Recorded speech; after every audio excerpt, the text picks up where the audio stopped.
Hey guys, doing a quick video. So I'm having to replace the, well, I did a head gasket and a bunch of other stuff, but so a lot of people, whenever you're doing angle torque, right? So you have to know how many degrees you're turning it.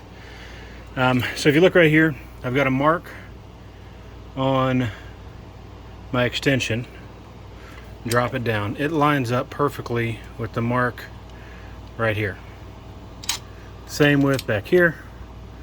This is 1 and 2 for me, doing a quick video just to show some people here. Now, the very first step, right? So you've got to go through and do these in sequence. You got 1, 2, 3, 4, 5, 6, 7, 8, so on and so forth. First one, I've got a torque wrench, digital even, so it gives me exact readouts. First is 30 Newton meters, second is 60 Newton meters. After that, you have to tighten these down to 130 degrees of torque. So whatever that ends up being, which is really weird to me because I've never understood that.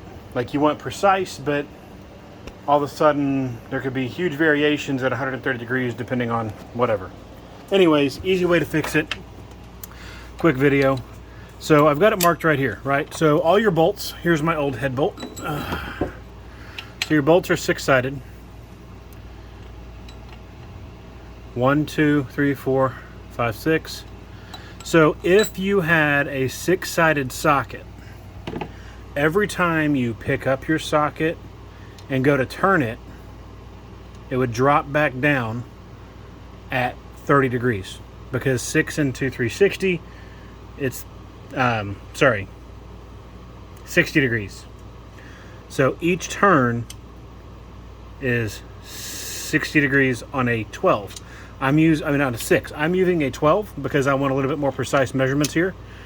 I've got to do 130 degrees. So for me, that would be, I have 12 slots, which means every time I pick it up and it drops down, 1, 2, 3, 4. That's 4 turns.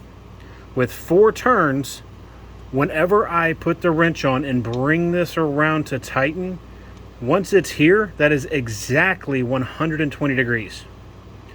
All I do then, just get the other 10, if you'll notice, this right here is exactly lined up for 30 degrees. If I pick it up and drop it, that over there is another 30. So it goes from 120 to 150. All I'm doing is I'm tightening it, and I'm bringing it to where it's about right there, right? So I'll bring it around till it's lined up, and then I just give it a hair more twist to where it's just in between. So instead of being 130, it's probably 135, but it's a hell of a lot better if I didn't have a gauge. It's super close. Even if I stopped at 120, it would still be within the threshold of being better than not having some way to measure it. So if you've got a Sharpie, this doesn't hurt anything. It wipes right off. It's not going to kill anything in your engine. Quick and easy way. Set it. Now it is tedious, right? So each one of you pick up 1, 2, 3, 4, and then I have to turn it and then come over here. Same thing, mark it. And I've got to do it to every single one. But if you're looking to do anything with tightening by degrees, easiest and quickest way, mark your tools, figure it out. If you were doing it this way, right, and you had a 6 on a 6, each one of these is 60 degrees.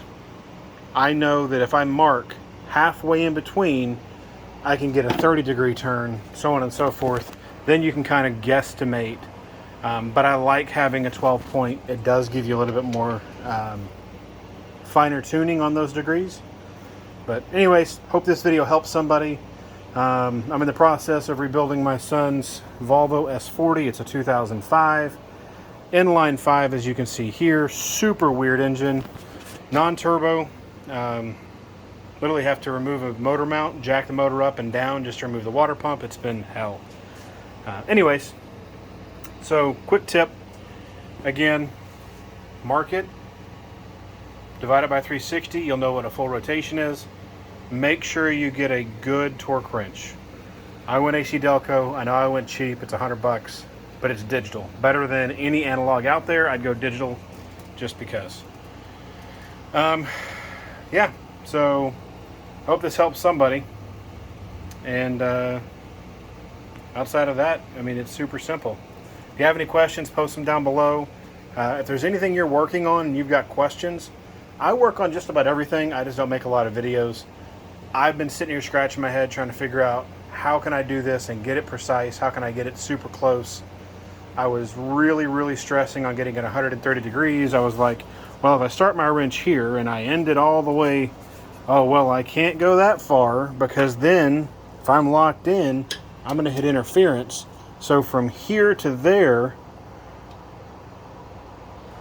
that's only 90 degrees.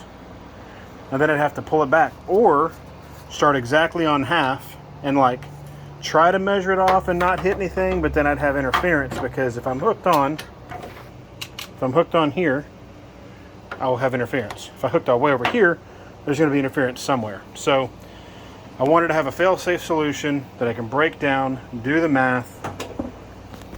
Again, super simple. It'll always line up every time I drop it in. This is dead center. One, just pick it up. So pick it up to where it's resting on the bolt and turn it. Just drops right down. That's the first slot. First slot's going to be 30 degrees. Second slot is 60. Third slot is 90. Fourth is 120. I've got to hit 130. Turn it around here. Super duper close. So anyways, thanks for watching. If you have any additional questions, again, drop them in the comments below. Yeah. Oh, and if you ever do head gaskets, always buy new bolts. I've talked to a few people that they sprung head gaskets leaks because old bolts like up there, they do stretch over time, so they're not creating the same amount of torque on the engine to hold it tight. So anyways, happy wrenching, everybody. If you need any questions, again, shoot me a message or a comment below.